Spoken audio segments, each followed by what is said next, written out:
What's up, everybody? Thanks for joining me on D's Analysis. We're going to be looking at MSTR today. We're going to go over some Bitcoin.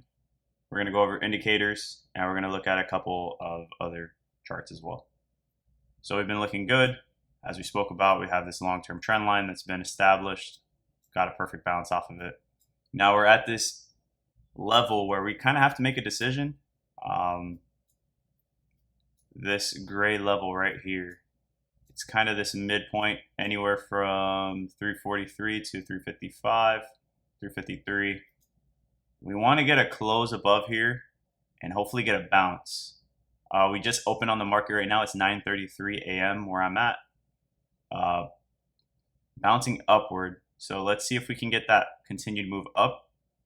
When you take a look on the daily chart, we have broken, or we haven't broken yet, but we're right at this point of 356. So if we can get past these candles right here, these wicks, we have a clean move. So price can really shoot from 356.98 all the way to 377. So we'll see how it plays out. Obviously it depends on Bitcoin, which is currently at 94,300. Looking to the left here, just on the daily, it is looking very promising, and it looks like a clean move potentially that could happen if we get the momentum behind us to 377.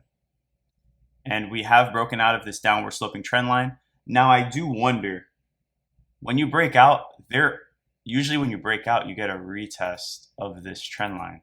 But since it's such a volatile stock, there's a chance that we don't even get that retest since it's Microstrategy, you know? So we'll see how it plays out.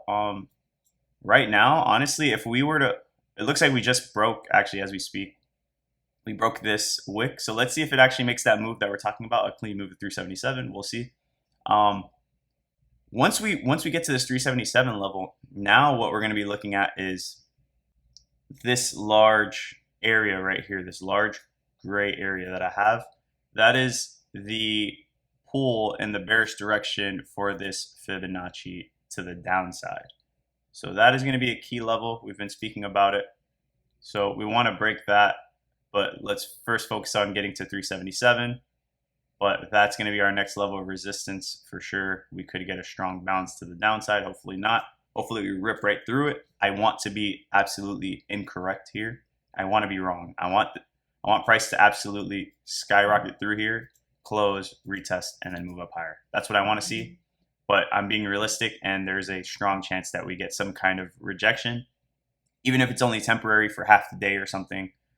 But the key levels that we're looking for, we want a close above 356 for the week, or minimum 353. That's what we'd be looking for ideally. Now onto the SMAs. I mean, that looks perfect. We got the 20 crossing the 50. Beautiful. You love to see that.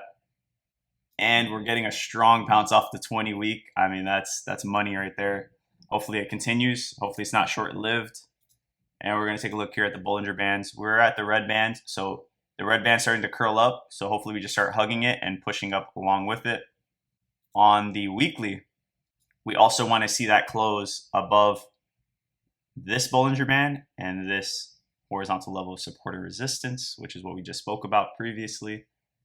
When we take a look at global liquidity, we did get a dip yesterday for Wednesday and Thursday. Actually, Wednesday and Thursday both dropped. So let's see what today brings us. Let's see if we can start ramping back upward.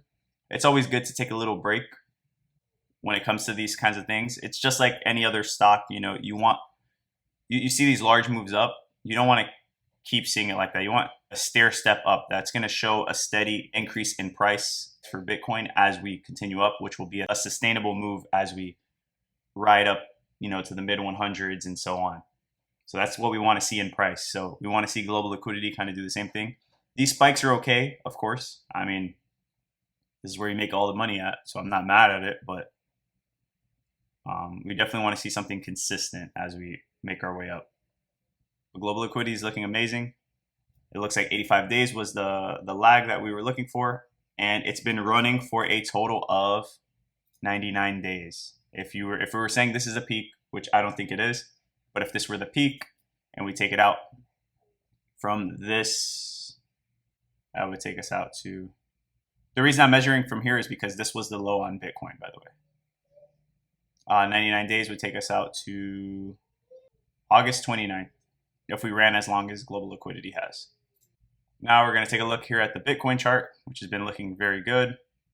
You love to see that. We got our close back within our range.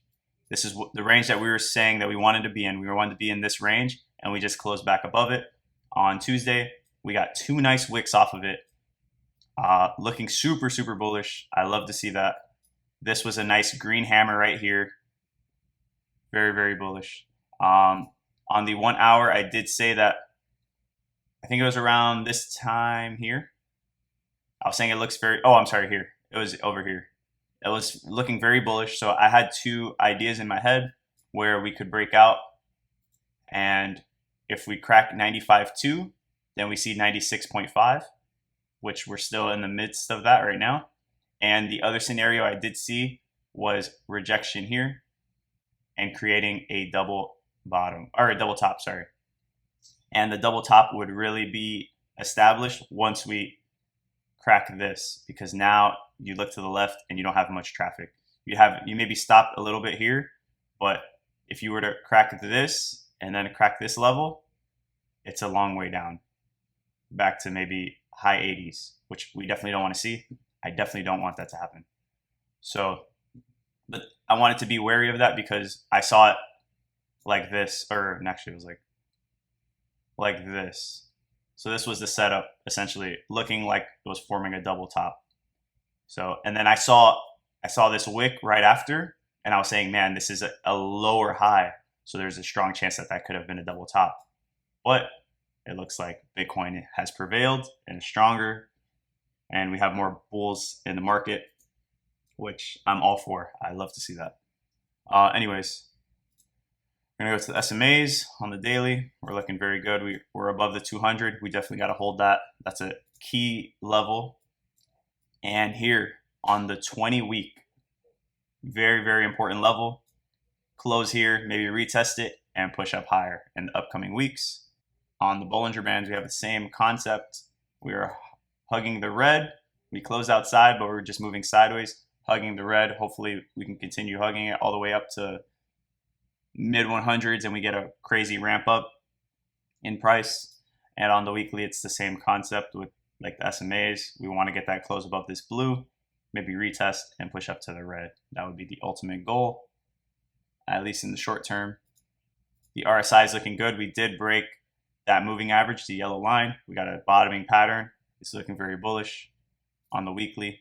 And on the daily, we actually just got to almost to overbought territory. We're at 69, almost 70. So that's maybe we're about to get some crazy movement. We'll see. But there's a lot of strength behind price at the moment. Hopefully we don't get a pullback because of the overbought territory, but we'll see how things play out. On the MACD, we're looking very good. This is ideal. Higher highs, higher lows. I had like a little pullback, almost like a bull flag. Now it's creating higher highs. And on the weekly, we're getting that nice curl back upwards. We love to see that. Doesn't get any better than that. We want to see this increase to green, decrease red, and increase in green. On MSTR divided by Bitcoin, it looks like we're trying to get a nice little push upward. Let's see if we can push above 0.0039 and eventually into the 40s. We want to see MSTR outperforming Bitcoin, of course. That's why we're in MSTR, because we believe that it's going to outperform because of the leverage. So that's why we're purchasing MSTR. And then when we take a look at the SP500, this has been looking very good. When we take a look here on the monthly, we've had these levels established and we got a strong move and wick off of that. And we recovered very fast. We're back within this range and we're going to close more than likely above this trend line here on the weekly, which is super bullish. And let's see if we can make our way up to the original trend line and get back into the 6,000s and create all-time highs.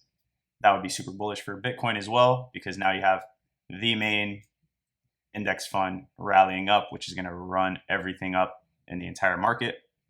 And when you take a look at the SMAs on S&P 500. We did crack the 20, making our way up to the 50 and 200.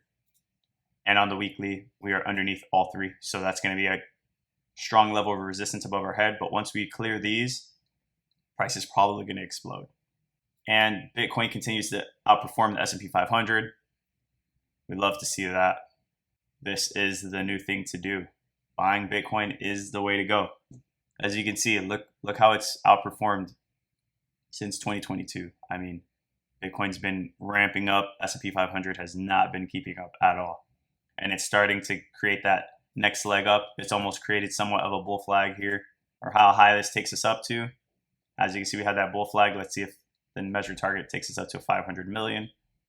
We'll see, but everything's looking very good, very bullish. Like I said, right here, start watching out for 377. Could be a clean move here on MSTR because of this traffic to the left. It looks like it's playing out a little bit at the moment. We're getting a little bit of a pump, but things can change very quickly. But we did crack 357 and we're currently at 362. Let's see if we make it to 377 and then we see a little bit of resistance. Maybe price stops there. But that's what I'd be looking out for. And on Bitcoin, as I said, if we crack 95.2, which is this level, roughly this level, then I think we could see 96.5 relatively quickly. And if we break that, then I think we see 98.5. So those are the levels to look out for. It's a minor level. That's why I have this thin line drawn out. This is a very, very thin zone. A lot of wicking action in this area, so it's a little funky. But that's kind of what I see out of looking through all this mess here. But that's all I have for you guys. Like and subscribe, drop a comment, let me know your thoughts, and I'll see you in the next one.